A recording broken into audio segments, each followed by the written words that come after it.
Have a blessed day to everyone. Today I'm going to report the Interaction Design Chapter 10, Data at Scale.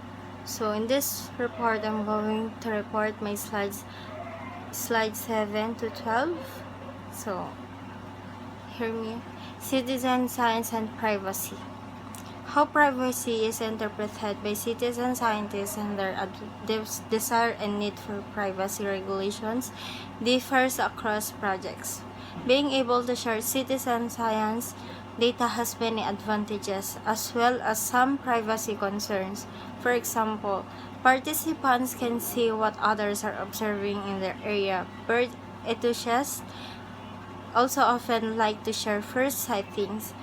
For instance, when the first swallows appear in spring or the first snow geese arrive in winter. They may also want to check identification with each other.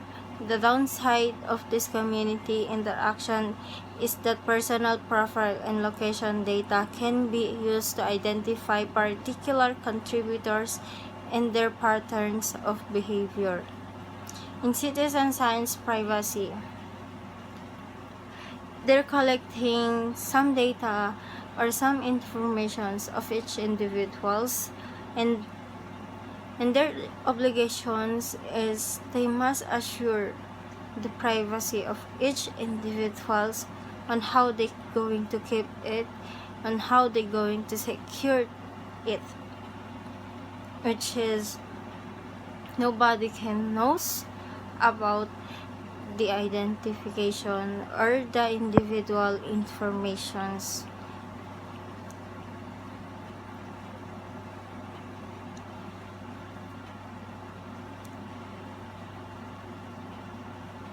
Many citizen science projects and societies post privacy policies like the one shown in the following. So next is a human data design approach to sensing data. There are a number of off-the-shelf sensor toolkits available now that can be placed in someone's homes or local community to measure air quality or other aspects of the environment. One of the earliest open platforms developed was Smart Citizens. A compact device was built with a number of embedded sensors in it that could measure nitrogen dioxide. The various data streams were presented via a dashboard using canonical types of visualizations, such as time series graphs. Streams from other smart citizens devices set up throughout the world could also be viewed via the dashboard. They found the visualization presented via the dashboard to be difficult to understand and were unable to connect the data being sent with what was happening in their homes. As a result, they did not find it useful and quickly stopped looking at it.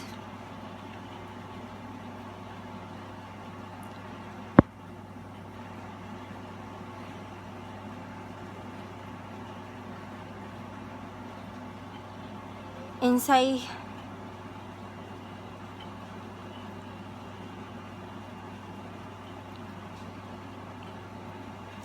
one of the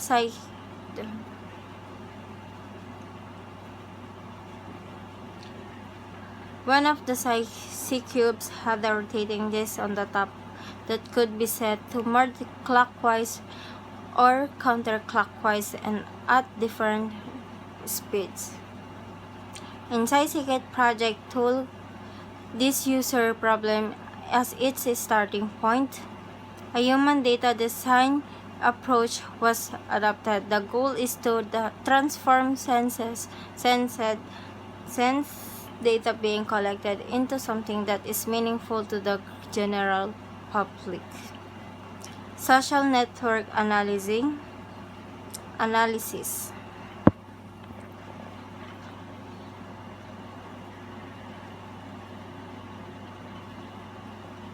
Social network analysis, or SNA, is a method based on social network theory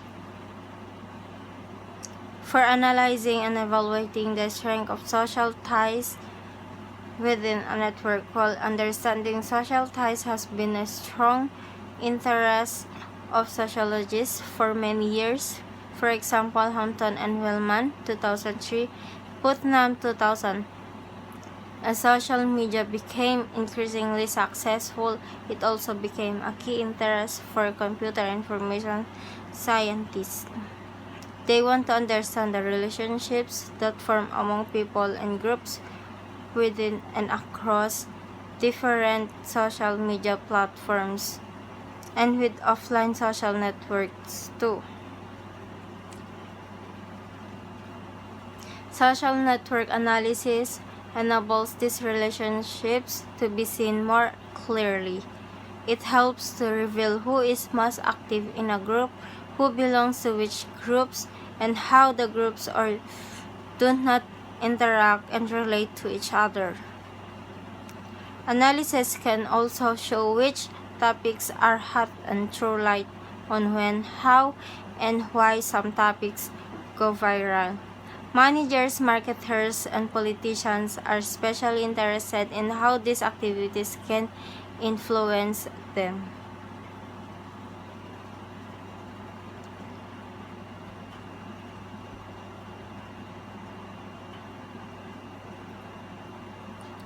Next is the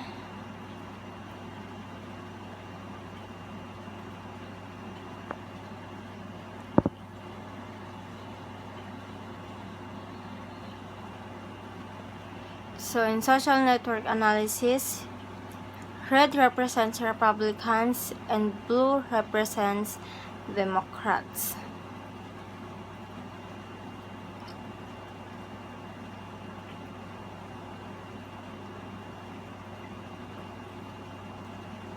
Next slide is probing people's reactions to personal tracking. So, in this slides, we've seen the track about the information of individual. For example, in a Facebook in a Facebook information. So, andoon yung name, yung age, kung anong gender niya. So, where is his address, kung taga saan siya. So, that is the personal tracking of individual.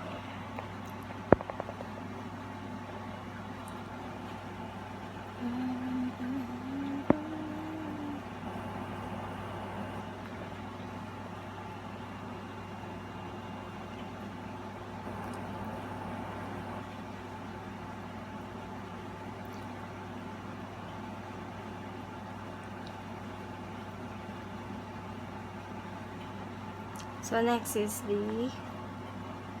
the activity or the spring term, the students' activity, sleep, and attendance levels against deadlines term. They also use a number of pre and post mental health surveys and collected the students' grades. These were and as ground truth for evaluating mental health and academic performance respectively. The researchers went to great lengths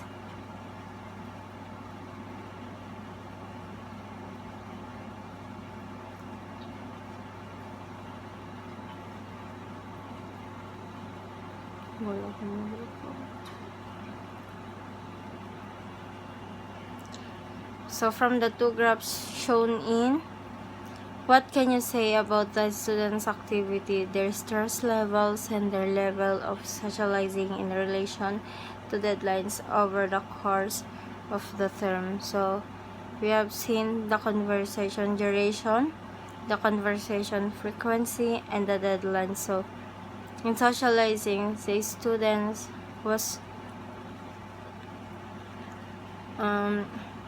for example is nasa moderate pa lang sila, so medyo may gana pa, medyo na-enjoy pa nila yung life nila. How about and stress level. So, andun na nagkakagulo-gulo na pagdating sa deadlines. So, hindi mo na alam yung uunahin mo. So, sa students, pati yung mood level nila is nag-iiba na rin, bumababa na rin yung kanilang mood level. So that's all. I hope you like it. Thank you and good day. God bless.